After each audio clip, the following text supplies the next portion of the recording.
Olá a todos, Dr. Fleury Johnson, seja muito bem-vindo ao canal Empreteceu. Muito obrigada pela sua presença, estou muito honrada em recebê-lo aqui, por ter aceito o convite. Queria que falasse um pouquinho da sua vida, da sua história, já que é oriundo do Togo, na África, e veio para terras brasileiras. Queria primeiro saudá-lo e depois pedir que você já contasse um pouquinho da sua chegada ao nosso país. Boa tarde. Gostaria de agradecer pelo convite de estar aqui para esse momento de compartilhamento, de aprendizado entre a gente, de troca. Eu sou Fleury Johnson, sou togolês, sou médico pela UFJ. Estou no Brasil há 10 anos. Depois da minha graduação, eu estou fazendo especialização em clínica médica, né? E também eu tenho o foco, né, em saúde da população negra. Então, pesquiso sobre saúde da população negra, faço parte de um laboratório na UFJ, em atenção primária. E sou professor, de um curso preparatório para residência médica. E também agora fui convidado para montar uma estratégia de linhas de cuidado, né, no município de Mesquita, linhas de cuidado em saúde da população negra, né? E a gente sabe que tem algumas doenças que são mais prevalentes na população negra e a gente precisa de algumas estratégias para que a gente possa mudar isso, né? Que a gente possa levar informação para a população, para os profissionais de saúde também, e também fazer levar a uma conscientização para que o tratamento e tudo possa mudar. Obrigado. Perfeito. Vamos começar pela Covid-19, porque, como eu estava falando anteriormente, é uma doença que tem tomado proporções absurdas no país, né? Eu acho que já estamos caminhando para quase 230 mil mortos. É um dos maiores números, né, de pessoas mortas acometidas por essa doença no país, no mundo, aliás, e a gente vê um tratamento um tanto quanto confuso por parte do governo federal e de alguns governos estaduais, enfim, e a população tem sido jogada, né, para cima do vírus, em especial a população periférica e, em especial, a população negra. Eu até dei uma olhadinha aqui antes de começar em alguns dados e eu encontrei uma pesquisa deixa eu procurar aqui, da Fiocruz, tem um gráfico aqui, essa pesquisa é datada de maio, ela não é tão recente, né? Que ela mostra aqui, tá aparecendo? Tá aparecendo. Tá. Ela mostra aqui, né, que mortes por Covid-19 no Brasil crescem mais entre negros, né? Aqui embaixo, morte por Covid-19 entre brancos tem caído e negros tem aumentado, né? Aqui, mortes por hospitalização de síndrome respiratória grave, aguda por Covid-19, né? Os negros também, infelizmente, acabam ganhando nesse ranking. Tem um outro informe aqui. Menos negro internando, mas mais negro morrendo, né? Quando Exatamente. A gente faz essa conta. E aí é um questionamento também, né? Por quê? Será que é a dificuldade do acesso às instituições de saúde? E tem uma outra... Pois é. Tem uma outra aqui, essa é da Faculdade de Medicina da Federal de Minas Gerais, que ela denuncia, né? Homens negros são os que mais morrem pela Covid-19 no país. Essa já é de novembro de 2020, mais recente. São 250 óbitos pela doença a cada 100 mil habitantes. Entre os brancos, são 157 mortos a cada 100 mil habitantes, né? Aí pular um pouquinho para a gente não aprender muito a isso. Outro levantamento, desta vez pelo IBGE, mostrou que mulheres, negros e pobres são os mais afetados pela doença. A cada 10 pessoas que relatam mais de um sintoma da Covid, 7 são pretas ou pardas, né? Esse padrão se explica por desigualdades sociais e pelo preconceito. Aí eu queria que você falasse um pouquinho dessa vulnerabilidade da população negra com relação ao coronavírus. Então, uma coisa que a gente observou no início da pandemia é que logo bem no início, né, em março do ano passado, fevereiro, março do ano passado, que era uma doença que a gente observava mais na população mais rica no Brasil, que é a população branca. Yeah. E ao longo, né, do tempo, a gente viu que o cenário foi mudando, né? E a gente atribui essa mudança de cenário, né, ao fato, né, de, primeiro, a gente sabe que teve uma mulher negra que trabalha, né, aqui no Rio de Janeiro, um caso que aconteceu, uma mulher negra que trabalha na casa de uma família branca, né, que mesmo com Covid não afastaram a mulher. Então, a mulher pegou Covid e não tendo não tendo acesso, né, à saúde e a tudo que a população branca tem, né, os hospitais que tem mais recursos, ela acabou falecendo. Foi a primeira morte no Então, Rio de ela é Janeiro, né? Sim, sim. Foi a primeira morte no Rio de Janeiro. E a gente sabe que ela é um exemplo entre tantos outros também que aconteceram, né? E a população negra teve que sair da periferia, da Baixada, da Zona Norte, para ir buscar, né, o pão cotidiano, né, trabalhar na Zona Sul. Então, a gente sabe que tem que pegar um ônibus, a gente estava precisando de um distanciamento para evitar a taxa de contaminação, para evitar os riscos ligados ao Covid-19, mas isso era difícil, porque as pessoas, né, as pessoas mais carentes, as pessoas mais pobres precisavam ir trabalhar. Então, chegando na Zona Sul, chegando nas casas das pessoas mais ricas, onde as pessoas ricas circulavam mais, as pessoas que tinham condição de viajar e voltar, infelizmente, trazer a doença, eles acabaram se contaminando. E junto disso, a gente depois começou a observar uma mudança do cenário, né? Essa mudança do cenário se deu ao fato, né, infelizmente, as pessoas negras, as pessoas mais pobres, trouxeram na periferia a doença e também na Baixada Fluminense. Então, a gente sabe que a população negra já é sujeita ao racismo no Brasil. Esse racismo estrutural e institucional que limita o acesso à educação e à saúde, né, de tal forma que a população negra tem um tratamento, né, várias vezes tratamento inadequado para várias doenças, né, como hipertensão, diabetes, que são estados inflamatórios, né?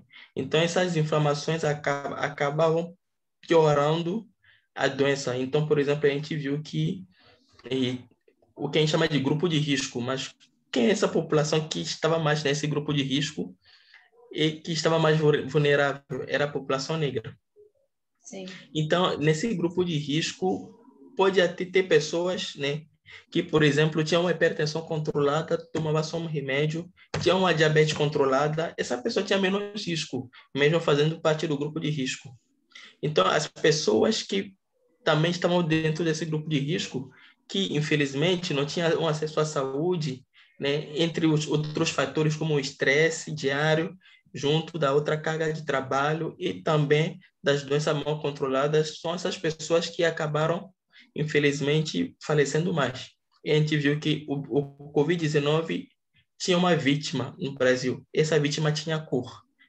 A cor é do homem preto, né? Os homens negros que são as pessoas que acabaram falecendo mais no Brasil por Covid-19.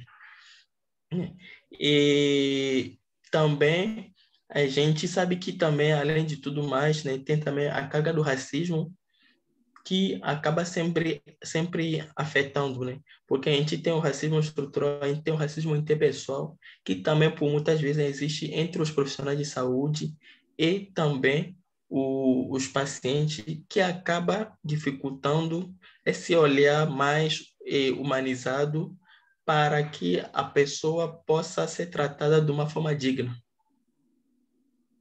Exato. E, então, são várias coisas que acabaram afetando, né, a saúde da nossa população durante essa pandemia, né? Na verdade, que já era carga do que já se passava. A gente sabe que há muitos anos, mais de uma década, que tem a Política Nacional de Saúde da População Negra, mas que é uma política que até hoje é ignorada pela maior parte dos profissionais de saúde. E quando você conversa, você traz essa reflexão, né? Esse dado, essa política, a importância dessa política, e você percebe que ainda há uma dificuldade das pessoas conseguirem entender a importância disso, das pessoas conseguirem assimilar o que isso quer dizer, né? E a gente sabe que se baseando no princípio do SUS, que é a equidade, a gente teria que oferecer mais a quem tem menos. Então, nisso, a gente se baseia para poder, né, ver como que é importante a saúde da população negra no Brasil, porque tem vários dados que já mostram como que como que é o cenário no Brasil, né? A cada 23 minutos, também falando de saúde pública, né? Um jovem negro morre, né? Então, pensando nisso a longo prazo, a gente vê como que é um dado assim muito triste, né, para a população e de uma forma geral. Então, em cada 23 minutos, um jovem negro morre, né? E além disso, a gente tem toda essa carga histórica, né, que acaba colocando a população negra e nas periferias expostas a condições de trabalhos assim deploráveis, e as cargas de estresse diários, né, que eu acabei de dizer que isso acaba gerando cargas como piorando a hipertensão, piorando a diabetes, piorando, né, levando a estresse emocional e psicológico, que acaba favorecendo também outras coisas como depressão, ansiedade. Quem é deprimido, será que essa pessoa vai querer também se tratar? Por exemplo, quando essa pessoa tem hipertensão? Não. Então, são todos esses fatores que acabam afetando ou piorando, né, a saúde da nossa população. E a Covid-19, infelizmente, veio para, vamos dizer, reforçar, né, infelizmente, o que já tinha. É verdade. São constatações muito tristes, né? Tem um escritor que eu gosto muito, que é do seu continente, ele é camaronês, Achille Mbembe, Filme que bom. trata do conceito de necropolítica, que vai muito de encontro a tudo que você falou, né?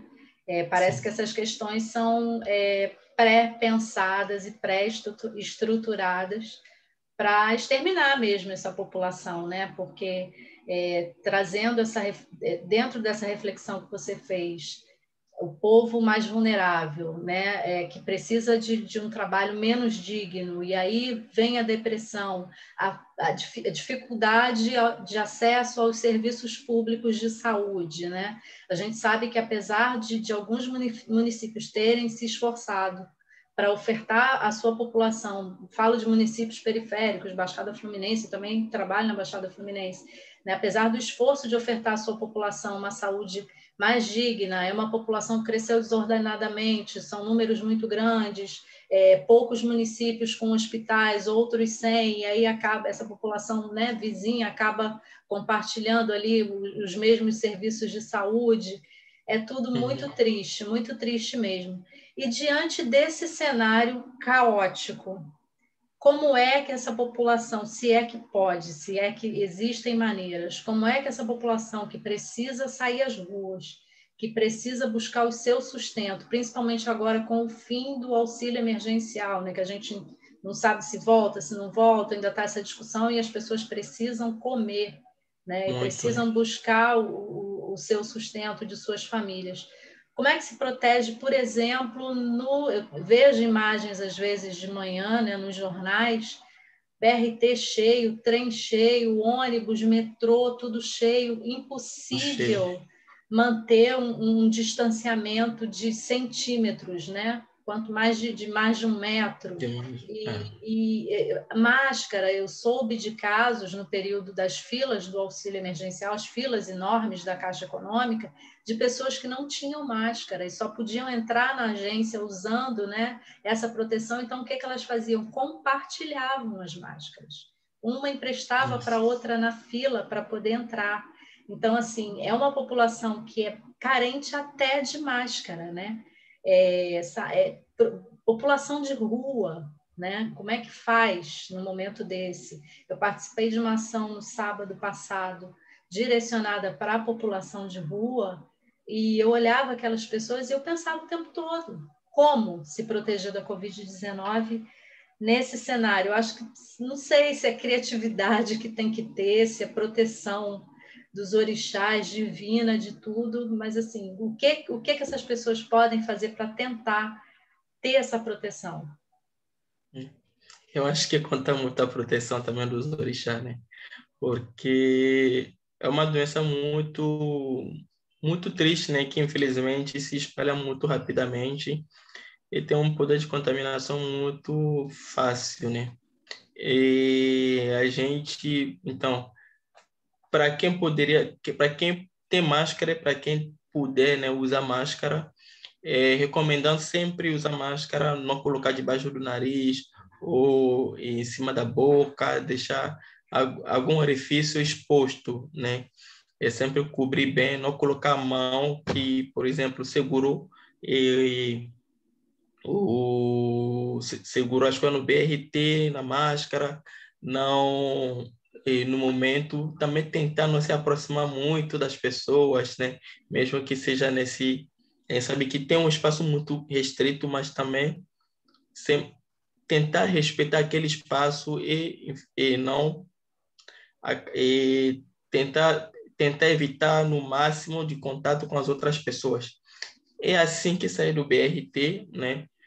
Lavar a mão, passar álcool gel, que é muito importante, ou eu sair do ônibus, né, para que possa diminuir essa taxa de contaminação. Lavar a mão, né, ou quando chegar no trabalho também, fazer de novo esse exercício. E no trabalho, né, a gente sabe que quando o trabalho voltou, as pessoas acabaram tendo também um pouco mais de contato entre si. Então, também no trabalho, evitar, né, esse contato no trabalho, não tirar as máscaras. E às vezes a pessoa chega no trabalho, tirar a máscara, colocar no lugar, não vai aqui, vamos coisa, mas a doença se espalha muito facilmente, né? No ar, falando nessa comunicação entre duas pessoas. E, e, infelizmente, para quem não tem máscara, né? Algum momento que precisaria ir para algum lugar, poderia usar, por exemplo, uma camisa, né? No rosto para tampar o nariz e a boca quando tiver ter contato com algumas outras pessoas, né? Porque a doença, infelizmente, a gente não sabe quem poderia nos passar, não necessariamente alguém que está tossindo ou alguém que está com algum sintoma, porque tem muitos casos, né? Muitas pessoas também que estão, né, assintomáticos, mas passando a doença todo dia, né? Então, acho que esses cuidados têm que ser redobrados, sempre lavar a mão quando puder, né? Água e sabão, para evitar a contaminação e evitar de, quando entrar na rua, de colocar a mão na boca ou no nariz também. Uma outra pergunta a pessoa, e é uma situação que eu até estou vivendo agora, né? Eu tive contato semana passada com 7 pessoas que testaram positivo, né? Apesar de todas nós estávamos de máscara o tempo todo, tomando todos os cuidados, mas eu tenho me preservado aqui em casa, né? Tenho mantido o distanciamento das pessoas que moram comigo. Eu moro com pessoas que são de grupo de risco, então eu tenho me preocupado mais com essa coisa dos cuidados. A pessoa teve contato com alguém que testou positivo, então está na dúvida se foi contaminada ou não. Mora em um espaço que é difícil manter um isolamento. que ela pode adotar de rotina, de cuidado, para que não contamine os outros, caso ela esteja contaminada? Então, quando a pessoa tem contato, né, é importante a gente sempre frisar que em todos os contatos a gente sempre tem que usar máscara, porque a gente usando máscara a gente já reduz, né, a contaminação entre duas pessoas.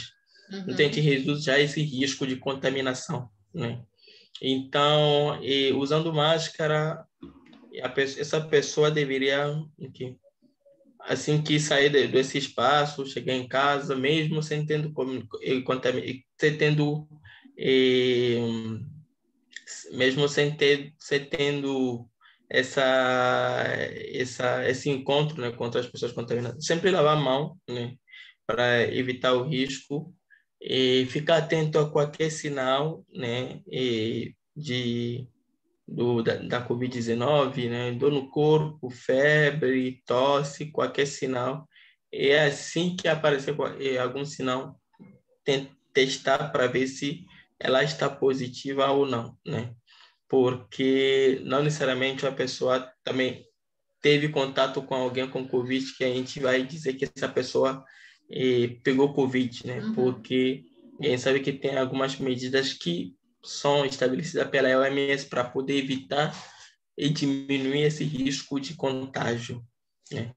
Então, acho que estando de máscara, mas é importante no momento, né? É importante no momento ficar atento aos sinais e sintomas. Caso, por exemplo, essa pessoa vier a ser positiva, mas tendo que morar numa casa com outras pessoas que ela poderia expor, né? É a quem é importante ficar primeiro atento a quantos dias de sintomas tem. E se essa pessoa não precisa de oxigênio, 10 dias já pode sair do isolamento. Caso, né, ainda está entre esses 10 dias da contaminação até a saída do isolamento, fazer o que? Usar máscara em casa, evitar no máximo de contato entre as pessoas, né? E evitar de ficar no mesmo espaço que as outras pessoas e sempre lavar a mão e, ou passar álcool gel. E compartilhamento de talher, copo, é necessário separar ou só a lavagem com um detergente, sabão já Então, a lavagem já ajuda, né? A lavagem já ajuda a diminuir esse risco. Até porque a gente lava a mão, a gente já reduz esse risco de Uhum. contaminação. Então, a lavagem de detergente, de copo, talher, isso tudo já salva. Ai, que bom. E quando procurar uma unidade de saúde, doutor Fleury? Então, é importante procurar uma unidade de saúde quando a gente começa a sentir falta de ar, né? Porque é o sintoma mais assim característico que diz para a gente que a pessoa está ficando numa situação assim grave, né? Porque a pessoa tendo falta de ar, desaturando, né? E precisaria de suporte de oxigenação. Uhum. Então, quando a pessoa começar a sentir muita falta de ar, a gente tem que levar essa pessoa para um posto de saúde, uma unidade de saúde, uma emergência. Quando, por exemplo, a pessoa fica muito prostrada, também muita dor no corpo, uma febre que não está passando, é importante também levar para ver como que essa pessoa está. E se a unidade que se é uma unidade que disponibiliza de recursos para exame, é importante fazer esses exames para ver, né? E quanto de comprometimento tem no pulmão, qual a saturação dessa pessoa, e assim, gente, se tem outra infecção associada à infecção por Covid. Perfeito.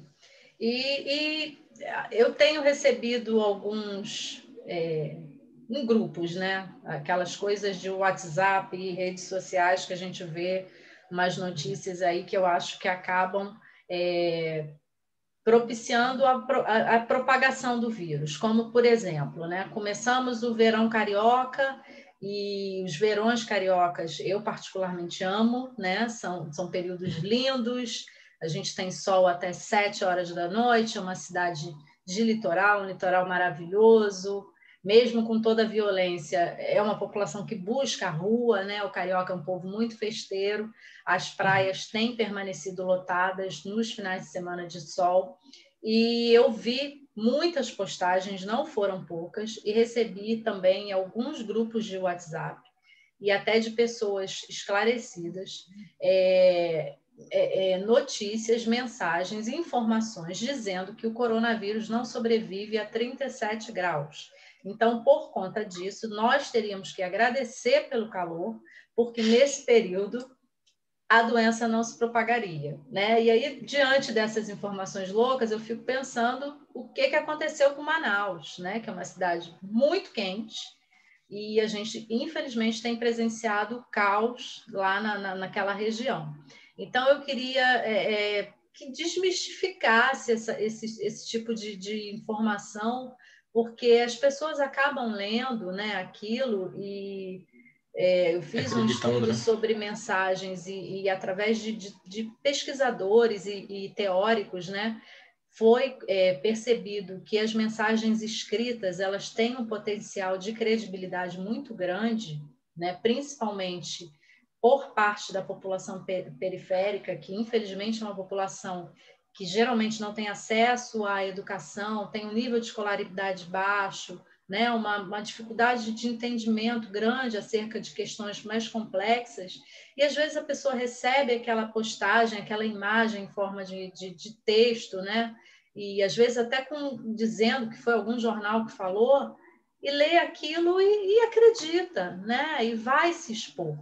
Então, eu queria saber, isso é verdade, doutor Fleury? Então, existe muita mentira, né? E o que a gente chama hoje de fake news, que são notícias falsas que circulam pelas redes, né? E isso é uma das falsas notícias também que foi passado, né? Infelizmente, isso é muito grave, né? Sim. Porque acaba fazendo que a população vá para a rua, se expõe, acaba se contaminando e, infelizmente, uma parte acaba indo a óbito. Então, a gente tem que tomar muito cuidado, né? E as pessoas que acabam repassando essas informações têm que tomar muito cuidado com isso. Também tem outras informações sobre tratamento precoce, Sim. sobre entre outras coisas. Tem tudo que você pode imaginar. Tem algumas coisas que a pessoa fala, não, tomando, por exemplo, acho que é suco de aipim, couve, você não vai se contaminar. Então tem várias coisas, né, que infelizmente é tudo falso, né? Tipo A gente sabe sanguíneo, eu também já ouvi, quem que tem isso tipo sanguíneo tem, A não se contamina. tem muita coisa, muita coisa. Todo mundo é sujeito a se contaminar quando se expõe, né? Então, a maior arma contra o Covid-19 nesse momento é se preservar, evitar a contaminação, ir menos à rua, sempre estar de máscara, usar álcool gel, lavar a mão, porque E não as tem crianças também outra. estão sujeitas à contaminação, né, doutor Fleury? As Porque crianças também estão sujeitas à contaminação. porque eu vejo, né, às vezes, supermercado, praças, os menorzinhos têm a recomendação para que não use máscara, mas eu acho que é por conta de uma questão de sufocamento, né, não sei, ou Sim, dificuldade de respirar. E aí as pessoas acabam pensando que porque a máscara não é recomendada, aquela criança não está suscetível à doença. E não é isso, né? não é isso, completamente falso. Porque as crianças, a gente viu que as crianças também acabam sendo como se fosse um vetor, né? Acabam, infelizmente, levando a doença para o restante da população. Então, o cuidado tem que ser sempre redobrado nesse momento, sempre evitar, né, de estar na rua, por exemplo, sem máscara, e também quando não há necessidade, né? E, infelizmente, também com essa abertura, tem uma escola em São Paulo, né, que depois da abertura teve várias crianças que acabaram se contaminando. Então, a gente imagina, uma pessoa se contamina, vai para casa, tem pai e mãe, contamina esses pais e mães, que também contaminam mais duas, três pessoas. Sim. Então, infelizmente, é uma pandemia que a gente sempre tem que estar atento a todas as medidas importantes para poder dificultar a contaminação. Perfeito. E com relação às vacinas, o que o senhor pode trazer de orientação e informação para a gente? Então, as vacinas começaram a ser feitas, né? E já foram feitas nos profissionais de saúde. Tem ainda alguns profissionais de saúde que ainda estão sem. Eu consegui tomar logo uma semana depois do início, né? E então, até que todo mundo possa ser vacinado, a gente precisa continuar fazendo todas essas medidas de proteção que a gente faz, né?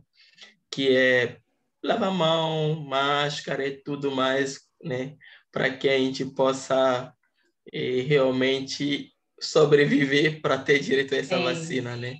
Porque como primeiro estão vacinando um grupo de risco, até chegar na população mais nova, vai demorar um pouco, pode ser que até o final do ano. Então, a gente ainda precisa de muita paciência para que a gente possa ainda andar um dia sem máscara na rua. Haja saúde mental, né? Meu Deus do céu. Ai, vamos falar um pouquinho das outras doenças que acometem a população negra de uma forma mais intensa. E aí você já citou algumas, né, que até acabam propiciando mais a questão do vírus, né, do coronavírus, da infecção pelo coronavírus. Eu até anotei algumas aqui, hipertensão, diabetes, anemia falciforme, e aí queria que falasse um pouquinho sobre essas doenças e por que elas acometem mais essa população. A gente tem hipertensão, diabetes, né? Anemia falciforme, a gente tem a deficiência do 6-fosfato, também, que acaba sendo uma anemia hemolítica, né? Que acaba acontecendo em algumas pessoas quando expostas a algumas medicações. A gente também tem o lúpus, que é uma doença reumatológica acaba acontecendo mais na população negra, e a forma mais grave também é na população negra, né? E a gente tem a nefrite lúpica, quando essa doença acaba atacando os rins e tudo mais. Então, as mais comuns, né, que a gente conhece, que a gente sabe que a gente tem como reduzir, né, as consequências, infelizmente, a piora, né, dessas doenças. A gente tem a hipertensão, a diabetes, que são doenças que a gente, infelizmente, poderia evitar, né? E às vezes a gente sabe que tem uma carga de genética também que tem influência nisso, e ainda mais na nossa população, mas são doenças que acabam tem um tratamento dificultado, né? E pelo fato da existência do racismo estrutural, né? Então, pela essa dificuldade de acesso da população negra à saúde, o diagnóstico é mais tardio, né? O acompanhamento é dificultado pela limitação de acesso aos postos de saúde. Também a forma mais grave, né, e acaba acontecendo na nossa população. Então, a gente sabe que, não tratando da diabetes, não tratando da hipertensão, a gente é mais sujeito ao quê? Mais sujeito a AVC, a infarto, entre outras coisas, né? Também o tratamento é dificultado também pela essa carga de estresse diário que acaba acontecendo, sujeitando a nossa população também várias vezes, pelo fato né, a gente sabe que comer bem, infelizmente, requer umas condições financeiras. Então, são doenças que acabam sendo agravadas pelo fato do paciente não ter condições financeiras para poder seguir uma alimentação mais saudável, né?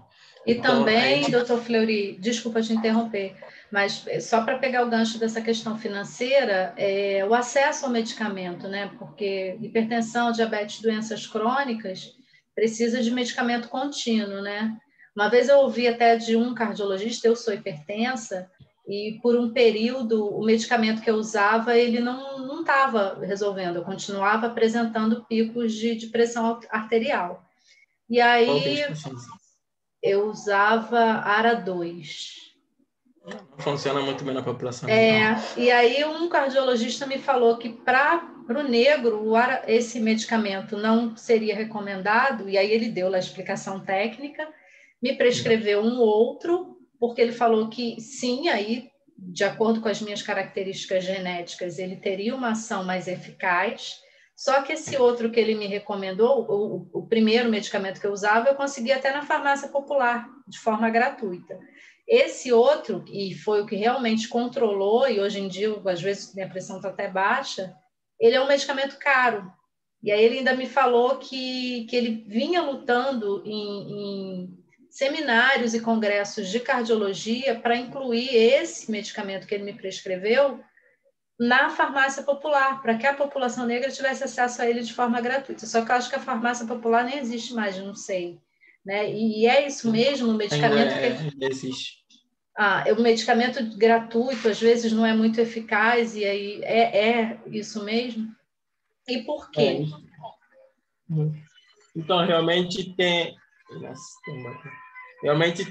né, falando do tratamento, tem algumas medicações que, infelizmente, não são não são eficazes, né, para tratar a hipertensão na nossa população, né?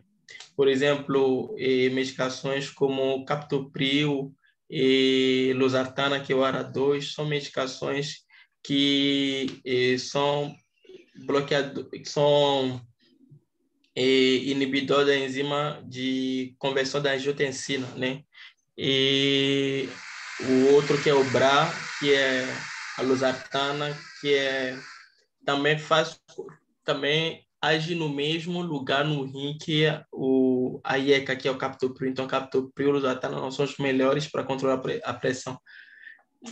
O melhor, né? O melhor para a nossa população são os bloqueadores do canal de cálcio, né? Isso. Medicações como alodipino e nitrendipino, essas medicações são as medicações que acabam controlando melhor a nossa população, controlando a pressão da nossa população pela ação deles, né? Em algum lugar no rim que acaba ajudando nesse controle da pressão, né? Então, infelizmente, essa informação hoje não é passada para a maior parte dos médicos, ou às vezes a pessoa também sabe, mas fala assim, no Brasil se baseia também nesse mito da democracia racial, dizendo que no Brasil somos todos misturados, então o que funcionará para as pessoas brancas funciona para as pessoas negras, mas a gente sabe que não é isso. São estudos que foram feitos nos Estados Unidos que mostraram que realmente esse remédio não funciona para a população negra e que a gente precisa para a população negra remédios que possam realmente fazer uma ação, né, para que a gente possa evitar consequências no futuro, como infarto, AVC, e nefropatia diabética, hipertensão e a ação, né, da hipertensão também, sabe que a hipertensão também destrói os rins, né? Então, se a gente não tiver um bom controle, né, da nossa pressão, a gente é sujeito a várias coisas, né? E então, ainda parte nesse a gente ainda está partindo nesse lugar, né, da importância de sempre levar a informação da existência da saúde, da Política Nacional de Saúde da População Negra para todos os profissionais de saúde, né? E há alguma forma de prevenir essas doenças, diabetes e hipertensão? Anemia falciforme, eu acho que não, né? Porque... Então, anemia falciforme não há como prevenir, né? Na verdade, a anemia falciforme foi uma evolução, né, da população negra no continente africano contra a malária, né? Porque as hemácias, né, acabaram tomando uma forma, em forma de foice, que faz que o parasita, né, da maneira se liga dificilmente a essas hemácias, e assim essa pessoa tem menos risco de pegar a malária. Então, na verdade, foi é uma defesa do organismo. É uma defesa do organismo. Sendo que, infelizmente, isso acaba sujeitando a outras coisas, né? Como pode acontecer alguns infartos, né? De alguns locais, né? Como AVC, porque essas hemácias em foice, né, acabam, às vezes, todos tentando passar num vaso, às vezes um vaso pequeno. Então, tentando passar ali, elas acabam ocluindo esse vaso. Aí leva a infarto daquela área, se for no cérebro, aí vai levar a priapismo, leva a várias outras coisas, né? Então, a gente tem, às vezes, as crises de anemia falciforme, que podem acontecer, que são crises de dores, que a pessoa tem que ser tratado com medicações para aliviar a dor e também hidratação para ajudar a passar rapidamente isso. Outra coisa também que a gente poderia pensar, né, falando sobre essa questão de como evitar, né, a hipertensão e a diabetes, então é alimentação saudável, alimentação saudável,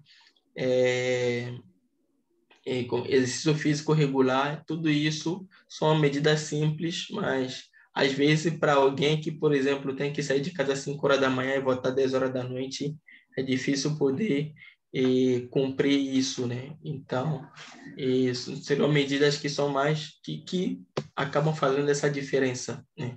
Eu tenho algumas ideias assim para me manter em movimento, né? Estudo, trabalho, filho, adolescente, casa, essa coisa louca que é a nossa vida. Então, eu, por exemplo, e aí fica até como sugestão, eu prefiro as escadas, no meu trabalho, né? Eu não uso elevador, porque aí é uma forma de eu estar me mantendo em movimento. Sim. Eu estudo na UERJ. Agora, com a pandemia, não, porque a gente está pelo ensino remoto. Meu andar é o 11º. Eu subo de rampa.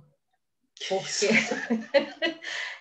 eu só pego o elevador quando eu estou atrasada. Então, assim, e nos primeiros dias era difícil. Agora, assim, depois não, descer é mais fácil, né? Mas, assim, subir de rampa, eu passei até a conhecer, assim, passava num andar, aí via um cartaz de um seminário, e aí já me interessava, ficou até uma coisa atrativa, né?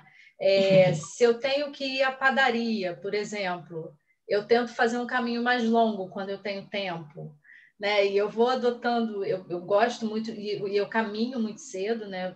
Tenho o hábito de... As pessoas do meu trabalho até brincam que eu vou caminhar na floresta de madrugada, mas entre 5h30 e 6 horas da manhã. Eu gosto de fazer minha caminhada, né? Eu sei que é importante também ter um período de sono bom, né? Mas quando eu não tenho tempo para exercício físico em academia e tal, eu vou adotando esse tipo de artifícios para me manter em movimento, né? Ótimo. Assim, porque é necessário, né? A gente sabe que é necessário. E outra coisa que eu fiz também é abolir o sal da minha comida. Né? No início também foi muito ruim, mas agora eu percebo o gosto dos alimentos. Porque antes eu sentia o gosto do sal. Agora eu sinto o gosto do alimento e é completamente diferente. Assim, comer uma cenoura cozida só na água ou só no vapor. É o gosto do legume, né? Do legume. Então, assim, fica como sugestão também a coisa da bebida alcoólica, né? O mínimo possível, refrigerante, né? Tudo isso, assim, são dicas de uma hipertensa para fugir disso. A anemia falciforme, eu tenho 2 sobrinhas que têm, né? Uma de uma forma mais invasiva, a outra, surpreendentemente, parou de apresentar sintomas a partir de determinada idade. 21 anos? Hã? 21 anos? por aí. Ela parou de apresentar sintomas, né? E, assim, que bom. A mais nova ainda apresenta, né? E eu vejo, assim, como as conheço desde do nascimento, né? Na verdade, da gravidez das mães, e eu vejo como é uma vida muito dependente do serviço público de saúde, né? No caso do Rio, a gente tem o Hemorrio e as duas se tratam lá, né? E tem a questão da troca de sangue. A mãe de uma delas, né, faz campanha mesmo de doação, pedindo doação. Esse período de pandemia é um período crítico, porque as pessoas estão deixando de doar sangue, né? Sangue, né? E, assim, é mais uma violência contra a população negra, né? Já tem casos de pessoas brancas com anemia falciforme por conta da miscigenação, né? Mas a anemia falciforme, aí me corrija se eu estiver falando bobagem, me parece que ela é tratada de forma exclusiva na saúde pública, é isso mesmo? Não, na saúde privada também, né, e ela é tratada, mas a gente sabe que o Hemorrio, no Rio de Janeiro, é um centro de referência, né, Sim. onde as pessoas têm os melhores hematologistas para que esse tratamento, muitos recursos para que seja feito, tratado. E com relação à diabetes, doutor Fleury, por que ela acomete mais a população negra? É uma questão genética também? Então, a questão da diabetes é mais pela questão, né, da alimentação também, né? Então, altos cargos de ingesta de colesterol, né? E alimentos com bastante gordura, também alimentos com bastante caloria, carboidrato, tudo isso, infelizmente, se transforma em açúcar, né? Então, a gente comendo muito arroz, muito macarrão, né? Essas coisas são coisas que acabam se transformando em glicose e acabam levando a um nível de glicemia alta, né? E tem também o fato, né, da pessoa, por exemplo, não poder fazer exercício físico e começar a ter aquela barriguinha. Então, essa barriga, né, e quando a gente sabe que nos homens acima de 101 centímetros, nas mulheres, se não me engano, 88 centímetros, começa a aumentar o risco o risco da pessoa ter mais doenças cardiovasculares, né, como a diabetes e hipertensão. Então, essa gordura abdominal, o que ela faz? Essa gordura abdominal acaba produzindo uma toxina que acaba degradando ou diminuindo o efeito da insulina. Assim, a glicose acaba aumentando no sangue, né? Aí a glicemia fica mais alta no sangue, e o pâncreas entende como se, por exemplo, como assim, eu estou trabalhando, mas não está suficiente, aí começa a trabalhar mais, a produzir mais insulina, aí a citocina degrada mais, até o pâncreas se cansar, ela entra em insuficiência e a pessoa apresentar o que? A diabetes, né? Então, são coisas que poderiam ser evitadas, por exemplo, uma boa alimentação, exercício físico, também uma educação em saúde adequada para que as pessoas possam tomar consciência do que comer ou não, e assim conseguir, infelizmente, evitar essas duas doenças do século, né, que são a hipertensão e a diabetes, né? E no caso Mas, da hipertensão, assim, ela apresenta sintomas, né? Dor na nuca, dor de cabeça. A diabetes me parece que é uma doença mais silenciosa, né? E assim, eu já soube de casos, por exemplo, a pessoa faz um exame, a insulina dá alta e a glicose normal. E muitas vezes não é prescrito o exame de insulina e glicose, é só o de glicose. E aí me parece que o diagnóstico fica mais difícil. É isso mesmo? então, a hipertensão também é uma doença silenciosa. A hipertensão também não dá sintomas, né? A hipertensão também não dá sintomas. A hipertensão, a dor de cabeça, quando a pessoa sente uma dor de cabeça, às vezes é essa dor de cabeça que está fazendo a pressão subir. Porque quando a gente sente dor, é uma situação de estresse. A Sim. pressão sobe. Não é por conta da hipertensão que a pessoa está sentindo essa dor de cabeça. A dor de cabeça que a hipertensão provoca é completamente diferente dessa dor de cabeça que a pessoa sente, assim, achando que é porque a pressão subiu, né? Quando a hipertensão, quando a pessoa sente dor de cabeça, assim, muito forte, acompanhando de outras coisas, são momentos que a pessoa está com AVC, né? A gente chama de emergência hipertensiva, Aham. completamente diferente, né? Uma dor de cabeça completamente diferente, que é a pior dor de cabeça da vida. Às vezes, quando a gente está com uma dor de cabeça, a pessoa, não, minha pressão subiu, é pelo contrário, na verdade. Entendi. A dor de cabeça que está sentindo fez que a pressão subiu. Também é uma doença completamente silenciosa. O caso, por exemplo, de um amigo meu que eu fui encontrei esse final de semana, então ele também falando sobre a pressão dele e tudo mais. Aí ele falou, eu falei, caramba, sua pressão era muito alta. Ele disse que há 2 anos atrás ele parou de tomar remédio. Eu falei, então a gente precisa comprar aparelho para ver. Aí ele foi comprar o aparelho, quanto estava a pressão dele? 22. Mas Nossa, sentindo nada, absolutamente nada, né? Não nossa. sentia nada, de boa, falando. Então, a mesma coisa que a diabetes também, né? E a diabetes também tem uns critérios que a gente faz para poder diagnosticar, né, a diabetes. Então, primeiro, uma coisa que é muito importante, a gente tem que sempre pensar, né, nas medidas de prevenção, né? Porque a gente sabe que a gente tem um sistema de saúde que tem algumas limitações, tem algumas coisas que a gente tem uns protocolos para que a gente possa ser feito o diagnóstico que a gente acaba seguindo, né? E a insulina, só a insulina alta não confere, não confere, como dizer, não confere a pessoa que a pessoa é diabética, né? Então, é um sinal de alerta para a pessoa começar, né, a tomar cuidado sobre a sua Uhum. alimentação. Então, por isso que ela não é pedida. O que a gente pede, né, por exemplo, é a glicemia de jejum e também a hemoglobina glicada, Sim. porque com isso a gente, tendo essas alterações, a gente acaba encaixando a pessoa em pré-diabético ou a gente encaixa a pessoa em diabético, né? Então, independente disso, a gente tem que sempre manter uma boa alimentação e também exercícios físicos, né? Então,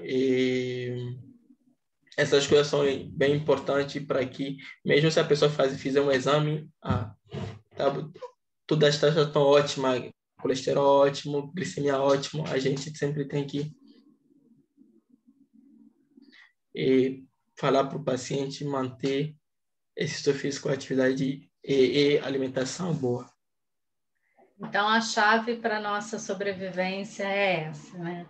Alimentação saudável, exercício físico, bons pensamentos, quando possível, e tentar uma vida feliz, né? Eu acho que a felicidade também tem muito a ver com a questão da saúde e aumento da imunidade, né? A gente Com já está certeza. caminhando para o final, assim, para mim passou muito rápido, né? Muitas Passou rapidamente. informações super importantes.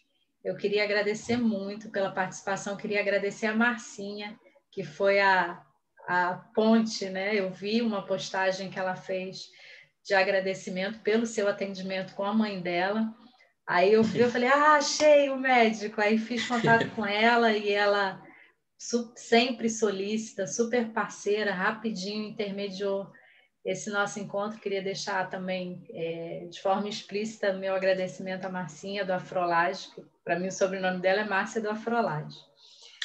E queria agradecer muito, doutor Fleury, por disponibilizar seu tempo aqui um pouquinho para o canal, tá? E pelas informações muito ricas e de muita importância, principalmente nesse momento de pandemia, que foram trazidas aqui para nós. Muito obrigada mesmo.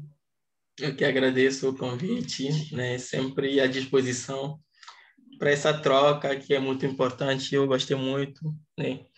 E sempre gosto desse formato, a gente ir trocando, conversando, né? Parecendo um bate-papo, foi ótimo. E parabéns pelo trabalho, né, que você está fazendo, parabéns.